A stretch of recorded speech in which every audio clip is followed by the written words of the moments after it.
First, a word from our sponsor. We're sponsored today by Monster Energy Drink. First slide, you see a Sociology 101 project. My name is William Cotton. First slide,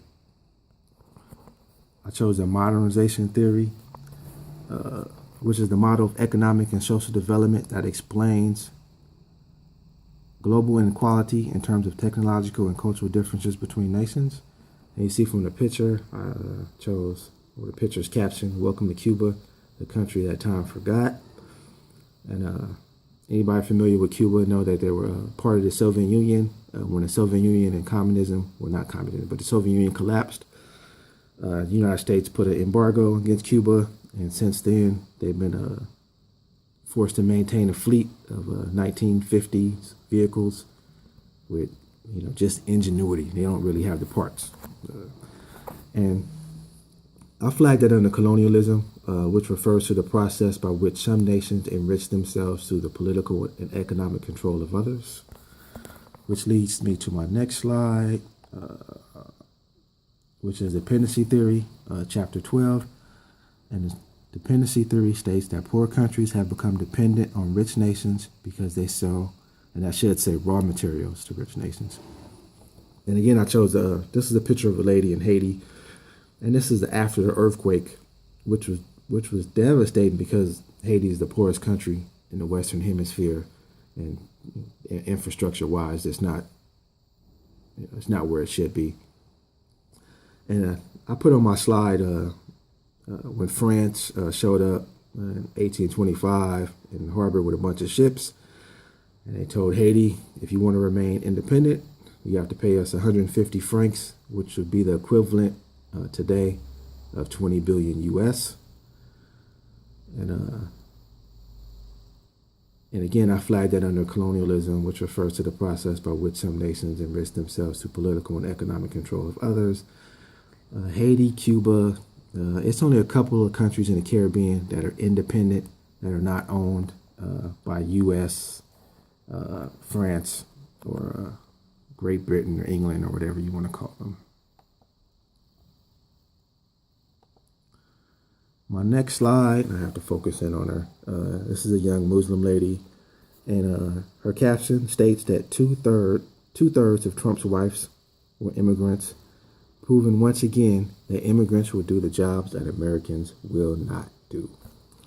And this is I chose a authoritarian personality theory. That's chapter 11, and that states that extreme prejudice is a trait of certain individuals that see things as black and white.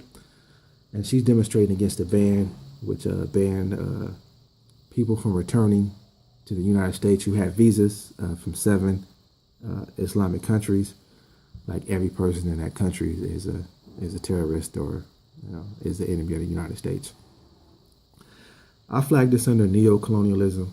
It could also be colonialism, which refers to the process by which multinational corporations dominate the economy of a poor country. Because again, you see 7 Islamic nations that were banned, but you won't see on that list are the wealthy countries in the region, like Saudi Arabia, Kuwait, Dubai. It's a bunch of others that deal with United States multinational corporations, and that's where we get our oil from. My next slide, I chose the cultural theory, chapter 11, and that states that prejudice is self-justification for the rich and powerful in the United States. And you see picture is Chinese immigrants that are helping build the railroad. And one of the reasons why they were picked, if you took History 101, Missouri was a free state. California was a free state. So that's why you don't see a picture of African Americans or slaves working on the railroad.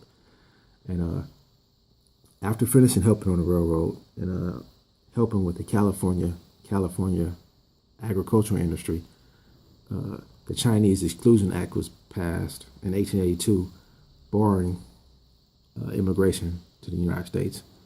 And you see picture, you see all guys here.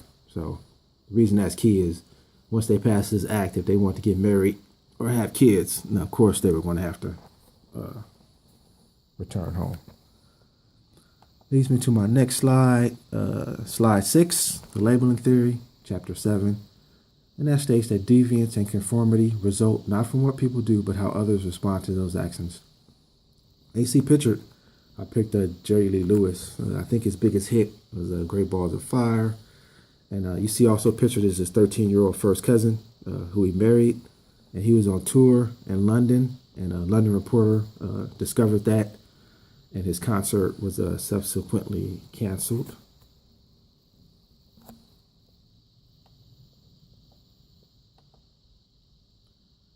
Leads me to slide 7, where I picked the racial conflict theory, chapter 1.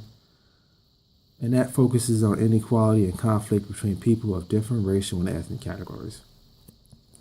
And you see a picture that's FDR, Franklin D. Roosevelt, signing Order 9066.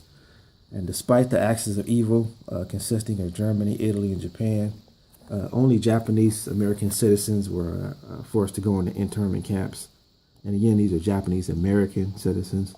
They had their property confiscated, which was never returned. And educated guess, maybe 5 years ago, maybe even longer, or it could have been even sooner than that, they won a lawsuit, and each person got $14,000. And just think of how valuable the property would be that got confiscated today, and how many people are alive to collect that $14,000. It was 1942 when that happened. So my next slide, I chose the queer theory, chapter 6, and that states research findings that challenge the heterosexual bias in U.S. society. It helps us understand men's power over women and heterosexuals people's domination of homosexual people. And I picked George Michael's, and it's from his Faith album. And the only he was a huge pop star until he announced he was homosexual. And the only equivalents I could think of, maybe Justin Bieber, but I think George Michael was even bigger than him at the time. Might have been on his way to being the same level of star as Michael Jackson, and then he announced he was homosexual, and his career took a nosedive.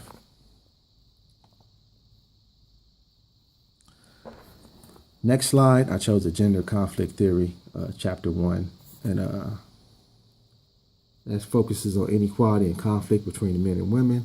And you see a picture of this Hillary Clinton. And on the slide, I put that despite being favored in 2 straight presidential elections, she lost twice to male candidates. And the previous time she ran, she lost to Barack Obama to see who was going to run for president. But again, she was favored. Barack Obama came out of nowhere to beat her. And she just lost to a buffoon. So it might have something to do. I suspect it has something to do with the gender conflict theory. My next slide, I picked the Thomas Thurum, chapter 4. Situations that are defined as real are real in their consequence. Self-fulfilling prophecy. Here I chose a picture of Michael Spinks before walking out to the fight. And again, Michael Spinks was no slouch. I think he was 31-0, 21 knockouts at the time. He walked out looking scared. Somebody in the audience yelled, "Are you going to win?" And his response was, "I'm going to try." And in a really timid voice. He looked frightened. And he got knocked out in 91 seconds. But you see him stretched out there. But don't feel bad for him because he got $12 million.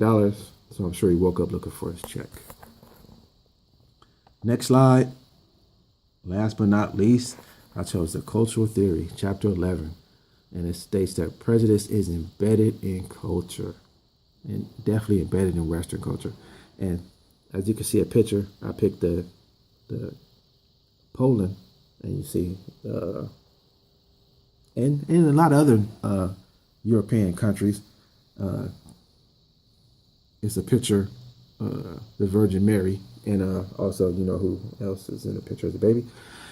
And I chose this picture because I think the other picture, blonde hair, blue eyes, who doesn't match the description, is used to support the whole manifest destiny terrorist acts of, you see, Thomas Jefferson and Andrew Jackson. So today, when you mention Holocaust, a lot of people think World War II, and that was the Holocaust too. but they don't think of the Holocaust with the Native Americans, who was, almost wiped out. That's it. Again, thanks to our sponsor, Monster Energy Drink. That's it, folks.